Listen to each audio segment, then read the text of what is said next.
আজ 18 অক্টোবর, আজ ধনতেরাস। ধনতেরাসের শুভ সময় কখন? ত্রয়োদশী তিথি লাগছে আজকে দুপুর 12টা 18 মিনিটে, থাকছে কালকে 19 অক্টোবর দুপুর 1টা 51 মিনিট পর্যন্ত।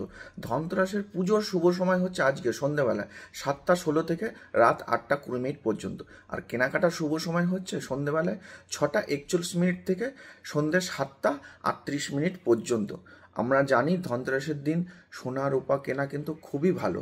সোনা রূপা ছাড়াও যদি এই 5টি জিনিস আজকে কিনতে পারো, তাহলে কিন্তু সারা বছর কিন্তু মা লক্ষ্মীর কৃপা সবসময় বজায় থাকবে। কোন 5টি জিনিস?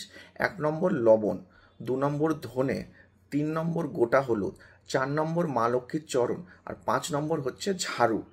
এবং আজকে সন্ধ্যাবেলায় অবশ্যই কিন্তু বাড়ির এই 3টে জায়গায় প্রদীপ কিন্তু অবশ্যই জ্বালাবে। কোন 3টে জায়গায়? 1 নম্বর ঠাকুরের আসনের সামনে, 2 নম্বর তুলসী মঞ্চে, এবং 3 নম্বর মেন যে প্রধান দরজা আছে, প্রধান দরজার বাইরে প্রদীপ অবশ্যই জ্বালাবে। সারা বছর কিন্তু মা লক্ষ্মীর কৃপা বজায় থাকবে। ফলো করুন সংবাদ প্রতিদিন ডিজিটাল।